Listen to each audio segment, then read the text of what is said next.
ॐ हरिः ॐ श्रीगुरुभ्यो नमः हरिः ॐ मित्रं वरुणः शन्नो भवत्वर्यमा शन्न इन्द्रो बृहस्पतिः शन्नो विष्णुरुक्रमः नमो ब्रह्मणे नमस्ते वायु त्वमेव प्रत्यक्षं ब्रह्मासि त्वमेव प्रत्यक्षं ब्रह्म वदिष्यामि ऋतं वदिष्यामि सत्यं वदिष्यामि तन्मामवतु तद्वक्तारमवतु अवतु माम् अवतु वक्तारम् ॐ शान्ति शान्ति शान्तिः ॐ भद्रं कर्णेभिः शृणुयामदेवाः भद्रं पश्येमाक्षभिर्यजत्राः श्रीरङ्गैः स्तुष्ट्वापुंसस्तनूभिः वृषेण देवहितैर्यदायुः स्वस्ति न इन्द्रो वृद्धश्रवाः स्वस्ति न पूषा विश्ववेदाः स्वस्ति नस्तारसो अरिष्टनेमिः स्वस्ति नो बृहस्पतिर्ददातु ॐ शान्ति शान्ति शान्तिः ॐ सहनावतु सहनो भुनक्तु सह वीर्यं करवावहै तेजस्विनावधीतमस्तु मा विद्विषावहै ॐ शान्ति शान्ति शान्तिः सदाशिवसमारम्भाम् शङ्कराचार्यमध्यमाम् अस्मदाचार्यपर्यन्ताम् वन्दे गुरुपरम्पराम् श्रुतिस्मृतिपुराणानाम् आलयं करुणालयं नमामि भगवत्पादं शङ्करं लोकशङ्करं शङ्करं शङ्कराचार्यं केशवं बादरायणं सुरवासकृतौ वन्दे भगवन्तौ पुनः पुनः ईश्वरो गुरुरात्मेति मूर्तिभेदविभागिने व्योमवद्व्याप्तदेहाय दक्षिणामूर्तये नमः निधये सर्वविद्यानां विशदे गौरोगिणां गुरवे सर्वलोकानां दक्षिणामूर्तये नमः ॐ नमः प्रणवार्थाय शुद्धज्ञानैकमूर्तये निर्मलाय प्रशान्ताय दक्षिणामूर्तये नमः।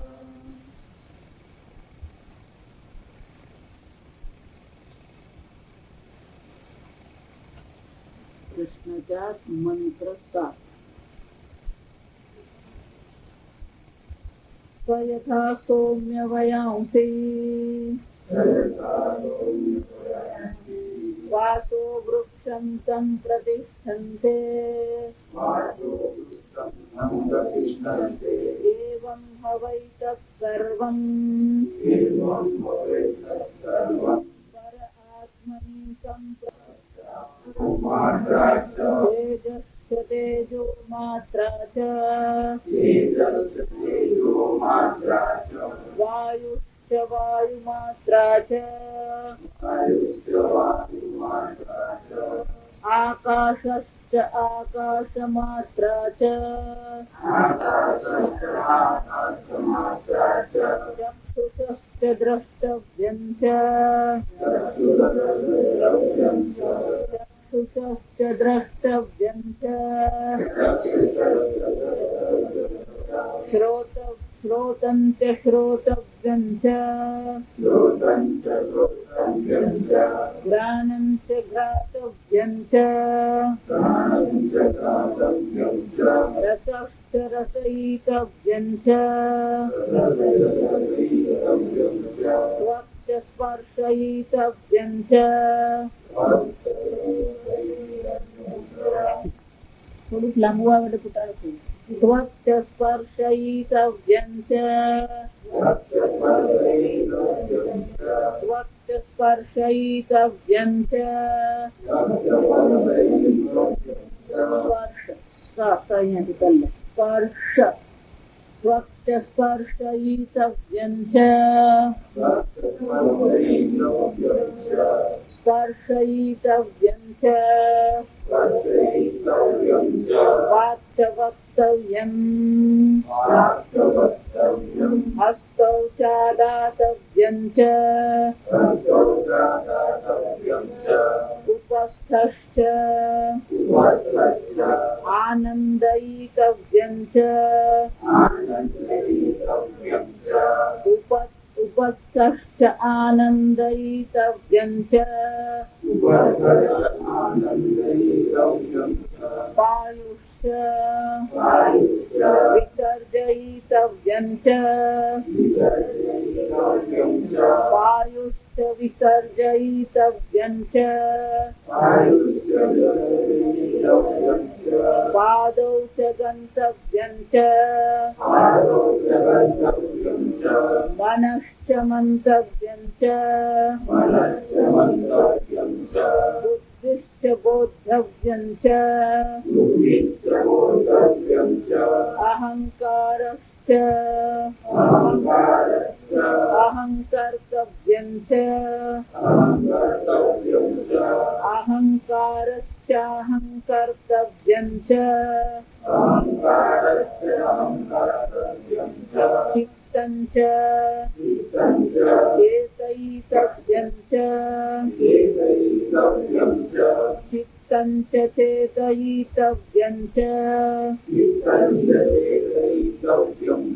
तेजश्च विद्योतयितव्यं च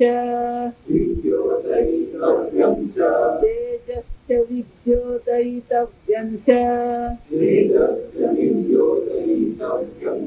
प्राणश्च विधारयितव्यं च प्राणश्च विधारयितव्यं च एष हि द्रष्टा स्प्रष्टा श्रोता घ्राता रसयिता मन्ता बोद्धा कर्ता विज्ञानात्मा पुरुषः स परे अक्षरे आत्मनि संप्रतिष्ठते શંકરાચાર્યજી હવે પછીના પ્રશ્નના ઉત્તરને સંગતિ આપતા બહુ સુંદર સમજાવે. આત્મા જે સાક્ષી ચૈતન્ય છે એ જાગ્રત ધર્મી પણ નથી. ધર્મી એટલે કે જેનો ધર્મ હોય. આ લાલ ગુલાબ છે તો લાલ ગુલાબ એ લાલ રંગનો ધર્મી કહેવાય. જેનામાં ધર્મ હોય એને ધર્મી કહેવાય. કે આ આત્મા જે સાક્ષી ચૈતન્ય છે એ જાગ્રત ધર્મી નથી. એટલે કે એ આત્મા ચૈતન્યમાં જાગ્રત ધર્મ છે. એ સ્વપ્ન ધર્મી નથી. એટલે કે સ્વપ્ન ધર્મ એટલે ગુણ ધર્મ. સ્વપ્ન ધર્મ આત્મ ચૈતન્યમાં નથી. એ જ રીતે આત્મ ચૈતન્ય સુષુપ્તિ ધર્મી પણ નથી. એટલે કે સુષુપ્તિ અવસ્થા પણ આત્માનો ગુણધર્મ નથી. એટલે શંકરાચાર્યજી સમજાવે છે કે આત્મા સ્વપ્ન જાગ્રત સુષુપ્તિ રહિત છે. એ આપણે આગળના મંત્રો દ્વારા આપણે સમજી શકીએ.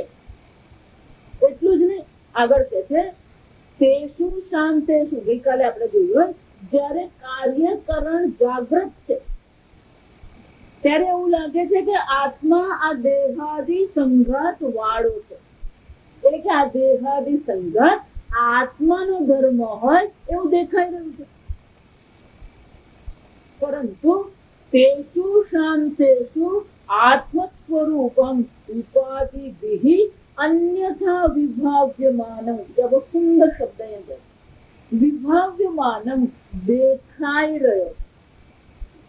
કેવી રીતે પ્રગટ થઈ રહ્યો છે? ઉપાધિભિ અન્યથા. અવસ્થા હોય ત્યારે જાણે કે ઉપાધિ વાળો હોય એવું દેખાઈ રહ્યો છે. હું જાગું છું, હું સ્વપ્ન જોઉં છું, હું સૂઈ ગયો, આમ પેલી ઉપાધિને કારણે ઉપાધિ વાળો દેખાઈ રહ્યો છે. ઉપાધિ વિહિત. પણ જયારે આ સર્વ કાર્યકરણ સંઘાત શાંત થઈ ગયું હોય ત્યારે આત્મા કેવી રીતે દેખાઈ રહ્યો છે? ઉપાધિ વિહિત અન્યતા. ઉપાધિથી અન્ય, ઉપાધિથી ભિન્ન અન્ય સ્વરૂપે વિભાવ્યમાનમ, એ દેખાઈ રહ્યો છે. દેખાઈ રહ્યો છે એટલે કે એ આપણા અનુભવમાં આવી રહ્યો છે. શાસ્ત્રમાં આને વિચાર કહેવાય. તો બહુ સમજવા જેવી વસ્તુ. કોઈક વસ્તુ આપણને સામાન્યતઃ આ પ્રકારે દેખાય. સ્ફટિક આપણને હંમેશા લાલ દેખાઈ રહ્યો છે ધારો કે, પણ એક વાર જો એ રંગ વગરનો દેખાય, સમજો બહુ ઉલટું છે અહીંયા. એક જ વાર જો તમને એ સ્ફટિક રંગ વગરનો દેખાય તો તરત તમારા મનમાં પ્રશ્ન શું આવશે? આ સ્ફટિક રંગ વાળો છે કે રંગ વગરનો? સામાન્ય રીતે જો આપણી આ લોકશાહી છે ને, રાજકારણ માટે બરાબર છે પણ વિચાર કરવા માટે નકામ. એટલે લોકશાહીમાં શું થાય? બહુમતીથી ચાલે બધું. અહીંયા બહુમતી કામ નહીં આવે, મેદાનમાં બહુમતી કામ નહીં આવે. એ ભલે કાયમ લાલ રંગનો દેખાઈ રહ્યો હોય પણ એક જ વાર જો એ સ્ફટિક રંગ વગરનો દેખાય, જ્યાં સમજે એને વિચાર કહેવાય શાસ્ત્ર. એટલે કે એ જેવો દેખાઈ રહ્યો છે એનાથી બીજા પ્રકારે જો એ દેખાય તો તરત પ્રશ્ન મનમાં આવે, સ્ફટિક રંગ વાળો છે કે રંગ વગરનો? પણ જો એક જ વાર એ વ્યભિચાર કરી બતાવતો હોય, એ રંગ વગરનો દેખાઈ શકતો હોય તો મોટે ભાગે રંગ વગરનો જ હોવો જોઈએ. રંગ એનો ગુણધર્મ હોવો જોઈએ નહીં. જો રંગ એનું સ્વરૂપ હોય, એનું ગુણધર્મ હોય તો એ રંગ વગરનો ક્યારે દેખાય જ નહીં. કારણ કે આગળ જોઈ ગયા અગ્નિની સ્વરૂપ ઉષ્ણતા છે તો ક્યારેય શીત અગ્નિ એવો અનુભવ થાય જ નહીં. પણ એક જ વાર જો શીત અગ્નિ અનુભવ થાય તો તરત પ્રશ્ન આવે, શું ઉષ્ણતા અગ્નિનું સ્વરૂપ છે ખરું? કેમ? અને સ્વરૂપનો ત્યાગ કોઈ કરી શકે નહીં. સ્વરૂપ એને જ તો કહેવાય. આપણે અનેક વાર જોઈ ગયા કે સ્વરૂપ એટલે કે એનું લક્ષણ છે. ઉષ્ણ અગ્નિ એમ કહીએ એનું લક્ષણ કહેવાય. એટલે શંકરાચાર્ય બી કહે છે આપણને આ વ્યભિચાર દેખાઈ રહ્યો છે. જો આ સમજો, હવે આ ટેકનિકલ શબ્દ વ્યભિચાર દેખાઈ રહ્યો છે એટલે શું છે? આ કાર્યકરણ સંઘાત વગરનો આત્મા આપણે અનુભવીએ છે. ક્યાં ઘડી? સુષુપ્તિમાં. શાંતિ શું? જયારે કાર્યકરણ જાગ્રત છે ત્યાં તો શરીર મન જાગ્રત છે અથવા એકલું મન જાગ્રત છે, ત્યારે શું થઈ રહ્યું છે? ત્યારે એક બધા વાળું દેખાઈ રહ્યો છે. સુષુપ્તિ અવસ્થામાં પણ અવસ્થા દરમિયાન આત્મા આપણને અવસ્થા વગરનો દેખાતો નથી. જાગ્યા પછી આપણને પ્રત્યભિજ્ઞા થાય છે, મને સુખનો અનુભવ થયો, હું કઈ જાણતો હતો નહીં. પણ આ સર્વ ઉપાધિ વગરના આત્માનો અનુભવ છે આપણને. ગઈકાલે મેં કીધું બે પ્રકારથી વિચાર છે. એક તો શાંતેષુ કાર્યકરણાની આત્મ સ્વરૂપ ઉપાધિ અન્યથા વિભાવ્યમાન. જયારે દેહાદી સંગાત નથી રહેતો, શાંત થઈ જાય છે, ત્યારે એ ઉપાધિ વગરનો ઉપાધિથી અન્યથા વિભાવ્યમાન, અન્ય એટલે કે ઉપાધિ રહિત આત્મા આપણે અનુભવ કરી શકીએ છીએ. એક. બીજું, ગઈકાલે મેં સમજાવ્યું, જયારે સ્વપ્ન અવસ્થા છે ત્યારે જાગ્રત અવસ્થા નથી, સુષુપ્તિ અવસ્થા નથી. જયારે જાગ્રત અવસ્થા છે ત્યારે સ્વપ્ન અવસ્થા નથી, સુષુપ્તિ અવસ્થા નથી. જયારે સુષુપ્તિ અવસ્થા છે ત્યારે જાગ્રત અવસ્થા નથી અને સ્વપ્ન અવસ્થા નથી, ગહન છે. એનો શું થાય? એક અવસ્થામાં બીજી બે અવસ્થા વગરનો આત્મા છે, ગહન. ત્યાં પણ વ્યભિચાર છે. જો આ ત્રણે ત્રણ અવસ્થા બદલાતી રહે છે, પણ ત્રણે ત્રણ અવસ્થામાં સામાન્ય કોણ છે? આત્મા છે. જો એ સામાન્ય હોય તો પછી એ ત્રણ અવસ્થા વાળો હોઈ શકે નહીં. અને વ્યભિચાર કહેવાય. બહુ સુંદર વસ્તુ છે. એક જ વાર આપણને એવો અનુભવ થયો. જો આ વિજ્ઞાન પણ આના પર જ ચાલે, સંપૂર્ણ વિજ્ઞાનનું જે સંશોધન છે એ પણ આના પર જ ચાલે. પેલું પેનિસિલિન પણ શાનાથી શોધાયું? એક જ વાર પેલા બેક્ટેરિયા નાશ પામ્યા, તરત જ મનમાં શું પ્રશ્ન આવ્યો? આ નાશ પામ્યા એનો અર્થ કે એવું કંઈક હોવું જોઈએ જે આને નાશ કરી શકે. સમજો? અને વ્યભિચાર કહેવાય આપણા શાસ્ત્રમાં, તર્કની ભાષા. ખાલી શંકરાચાર્યજી કહે છે કે અન્યથા ઉપાધિ અન્યથા, ઉપાધિથી અન્ય સ્વરૂપે વિભાવ્યમાનમ, એ આત્મા આ બધાથી અન્ય, આત્માથી વિરુદ્ધ પ્રગટ થઈ રહ્યો છે. એટલે કેવી રીતે પ્રગટ થઈ રહ્યો છે? આત્માનું તો પછી સ્વરૂપ શું છે? જો જાગ્રત સ્વપ્ન સુષુપ્તિ એની અવસ્થા નથી, એનો ધર્મ નથી, તો એનો સાચો ધર્મ શું છે? એટલે શંકરાચાર્યજી સ્વયં આપણને ભાષ્યમાં બતાવે છે, અદ્વયમ એકમ શિવમ શાંતમ ભવતી. એ આત્મા કેવો છે? એ અદ્વિતીય છે. શિવમ, શિવમ એટલે મંગલકારી છે. જ્યાં કોઈ પ્રકારનું દુઃખ, જ્યાં કોઈ પ્રકારનો વિક્ષેપ, કોઈ પ્રકારની અશુભતા ત્યાં નથી. શાંતમ, આત્મા કેવો છે? શાંત સ્વરૂપ છે. એટલે શંકરાચાર્યજી કહે છે ઉપાધિ અન્યથા વિભાવ્યમાનમ અદ્વયમ એકમ શાંતમ શિવ ભવતી ઇતિ એતામ એવ અવસ્થામ. આ જ અવસ્થામાં જો સમજો, આ આત્મા એનો અર્થ શું થયો? એક અદ્વિતીય શિવમ શાંતમ આત્મા છે. અમને તો આ બહુ અનેક રૂપે દેખાઈ રહ્યો છે.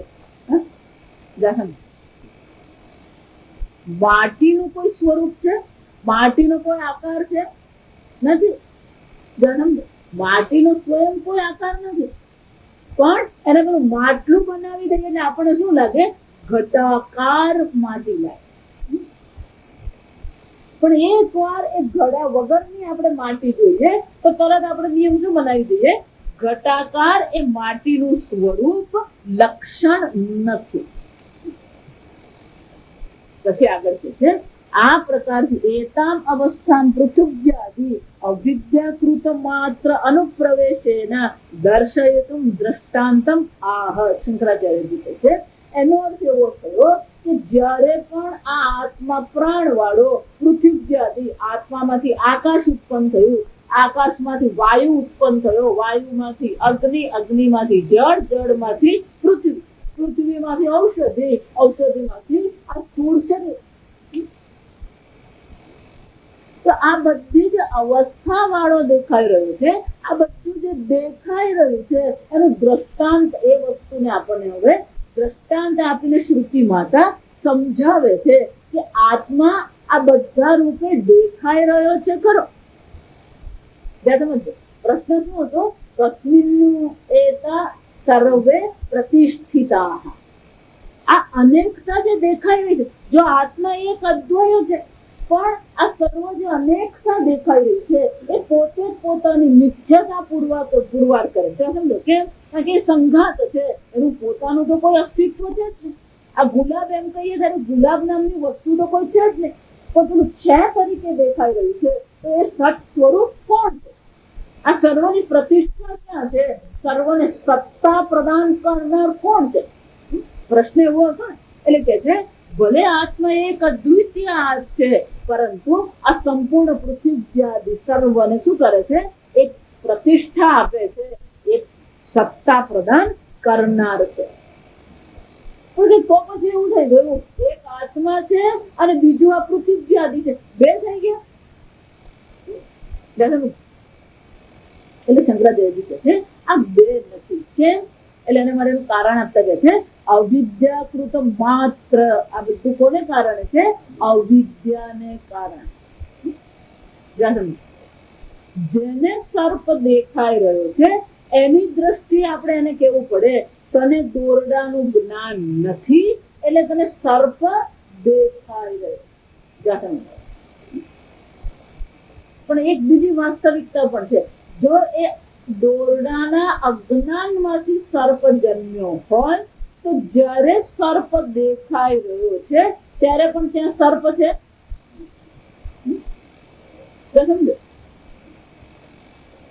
અવિદ્યાથી ઉત્પન્ન થયું હોવાથી એ ઉત્પન્ન થયું એમ માની લેવાની જરૂર નથી. સમજો, પણ આપણે શું માનીએ? જો શ્રુતિ સમજો, એટલા માટે બધા દ્વૈતવાદીઓ છે એ જે લોકો પરંપરાથી શાસ્ત્ર શીખતા નથી, એ બધા એક જ વસ્તુ લઈને ટીંગાઈને બેઠા છે. શાસ્ત્રમાં કીધું છે આ પૃથ્વી ઉત્પન્ન થઈ.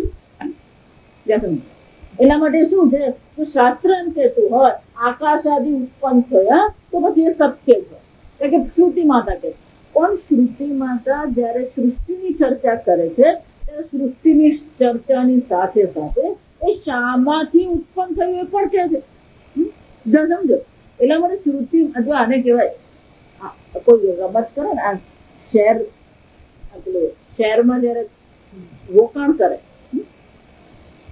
ત્યારે એવું કહેવામાં આવે you play a safe game. એવું કહેવાય શહેરમાં જયારે આપણે રોકાણ કરીએ ને ત્યારે શું કરવાનું હોય? Have a safe game. Safe એટલે શું છે? એ સંભાળીને ચાલવું પડે. કેમ? ત્યારે ક્યારે ઉપર જાય ક્યારે નીચે જાય આપણને ખબર નહીં પડે. એમ એ શ્રુતિ માતા પણ આ સૃષ્ટિની ચર્ચા કરે છે પણ બહુ સેફ ચર્ચા કરે છે. ક્યાંય એ ફસાતી નથી. કેમ? અને શ્રુતિ માતા એવું નથી કીધું આત્માએ આ જગત ઉત્પન્ન કર્યું. જો આ સમજ આપ સમજ. એટલા માટે હું હંમેશા એક જ ચર્ચા વારંવાર કરતી કહું, આ સમજવાનું છે કે આ બહુ સેફ ગેમ છે શ્રુતિ માતા. શ્રુતિ માતા સૃષ્ટિની ચર્ચા કરે છે, એમાં કોઈ બેમત નથી. અને સૃષ્ટિની ચર્ચા કરે કે સૃષ્ટિ સત્ય નહીં થઈ જાય, કારણ કે શ્રુતિ માતાએ બહુ સેફ ગેમ રમી લીધી. કઈ રીતે? શ્રુતિ માતા એમ નહીં કીધું કે પરમાત્માએ આ જગત ઉત્પન્ન કર્યું કે બ્રહ્મમાંથી આ જગત ઉત્પન્ન થયું. જો વિચાર, બ્રહ્મે આ જગત ઉત્પન્ન કર્યું એવું કીધું કે બ્રહ્મમાંથી આ જગત ઉત્પન્ન થયું એવું કીધું? આત્મનઃ એષઃ પ્રાણઃ જાયતે એવું કીધું. જો સમજો, આત્માએ પ્રાણ ઉત્પન્ન કર્યું એવું નથી કીધું. આત્મામાંથી, સમજો, આ માંથી એટલે સેફ ગેમ છે. માટીમાંથી ઘડો બન્યો એમ જો તમે કહો, પંચમી વિભક્તિ છે, ઉપાદાન કારણ છે. જો માટી ઉપાદાન કારણ છે તો જયારે ઘડો બન્યો ત્યારે પણ ઘડો છે શું? માટી જ છે. અને માટીની દ્રષ્ટિએ ઘડો છે નથી. આને કહેવાય સેફ ગેમ. ઉત્પન્ન થયું કે છે તો પેલું ઉપાદાન કારણ તરીકે બતાવ્યું. અને કોઈ પણ કાર્ય પોતાના ઉપાદાન કારણથી ભિન્ન સત્તા ધરાવી શકે નહીં. માટીમાંથી જો ઘડો બન્યો હોય તો ઘડાની સત્તા એ ખરેખર માટીની સત્તા છે. ઘડાની પોતાની કોઈ સત્તા છે જ નહીં. તસ્માદ્વા એ તસ્માદ. એ તસ્માદ એટલે પાંચમી વિભક્તિ થાય. આત્મનઃ આકાશઃ સંભૂતઃ. એ બ્રહ્મ જે સત્યમ જ્ઞાનમ અનંતમ બ્રહ્મ છે એ જ બ્રહ્મ આત્મા છે. અને એ બ્રહ્મ સ્વરૂપ આત્મામાંથી આકાશ ઉત્પન્ન થયું. તો બ્રહ્મ સ્વરૂપ આત્મામાંથી આકાશ ઉત્પન્ન થયું એમ જયારે તમે કહો છો તો પછી આકાશ ની સત્તા કોને કારણે છે? બ્રહ્મ સ્વરૂપ આત્માને કારણે. એ આકાશમાંથી, જો આકાશાત, ત્યાં પણ પાંચમી છે, આકાશમાંથી વાયુ ઉત્પન્ન થયો.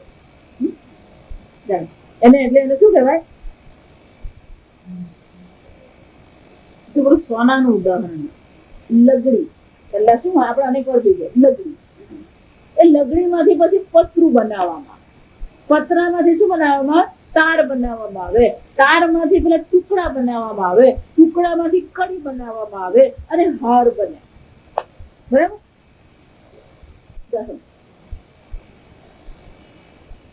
તો સોનામાંથી લગડી બની, સોના રૂપી લગડીમાંથી પતરું બન્યું, પતરું રૂપી સોનામાંથી તાર બન્યા, તાર રૂપી સોનામાંથી ટુકડા બન્યા, ટુકડા રૂપી સોનામાંથી હાર બન્યું. આ બધામાં સામાન્ય શું રહે છે? સોનું.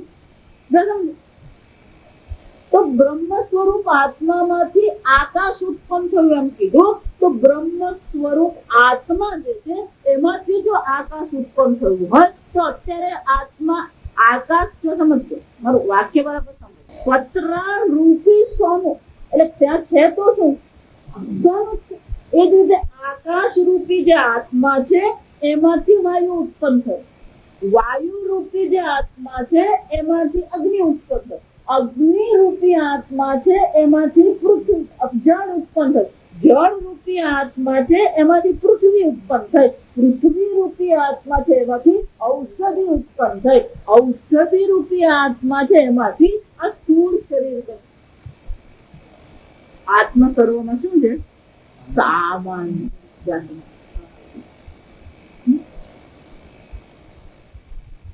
જો હવે પેલું નરસિંહ મહેતાનું વાક્ય યાદ છે. ઘાટ ઘડિયા પછી નામ રૂપ જૂજવા અંતે તો હેમનું. મને કહો, સોનાની દ્રષ્ટિએ કંઈક બન્યું ને કંઈક બગડ્યું? એક ટન સોનું હોય એમાંથી તમે પતરું બનાવો, તાર બનાવો, ટુકડા બનાવો, હાર બનશે. એ પણ કેટલા ના હશે? એક જ ટન. તો સોનામાં કઈક ઉમેરો થયો, સોનામાં કઈક ઘટાડો થયો ને? પૂર્ણમદા પૂર્ણમિદં. એ જ રીતે એ આત્મામાંથી આ પંચમહાભૂત બન્યા, પંચમહાભૂતમાંથી આ બધું બન્યું. આત્મા તો શું છે? બધા સામાન્ય જ છે. તો જ્યારે તમે ઘડાના દર્શન કરો છો ત્યારે માટી ત્યાં દેખાય છે કે નથી દેખાતી? નથી દેખાતી.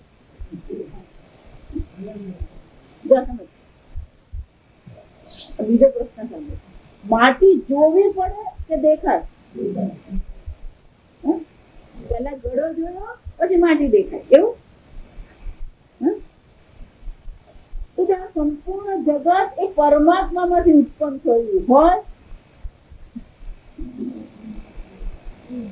જ્યારે તમે હાર જુઓ છો ત્યારે ત્યાં સોનું દેખાય છે કે નથી દેખાતું? કારણ કે સોનું એનું ઉપાદાન કારણ છે. તો આ જગત નું ઉપાદાન કારણ બ્રહ્મ સ્વરૂપ આત્મા હોય તો આ જગત પણ શું હોવું જોઈએ? બ્રહ્મ સ્વરૂપ આત્મા જ છે. માટીમાંથી ઘોડો બન્યો તો ઘોડો માટી જ છે, ઘોડો છે ને આકાર માત્ર ને આપણે ઘોડો કહીએ. એટલા માટે કહું, આ એક સમજદારી કેળવી લેવાની છે. ઘોડો એની કોઈ વસ્તુ નથી, ઘન વસ્તુ ઘોડો નથી. ત્યાં જે છે એ માટીનો એક વિશેષ આકાર છે. વસ્તુ તરીકે તમે શોધવા જાઓ, વજન કરવા જાઓ તો ઘડાનું વજન છે, માટીનું વજન છે. સમજો તો વસ્તુ તો ત્યાં માટી જ છે. પણ આપણી મુશ્કેલી શું છે? આપણે ઘડાને વસ્તુ માનીને ચાલીએ, આપણે હારને વસ્તુ માનીને ચાલીએ. પૃથ્વી, આકાશ, જળ, અગ્નિ આ બધાને આપણે શું માનીને ચાલી રહ્યા છે? વસ્તુ માનીને. સંપૂર્ણ જગત ને પણ શું માન્ય છે? એક વસ્તુ માને. પણ વસ્તુ શોધવા જાવ તો શું છે કરે?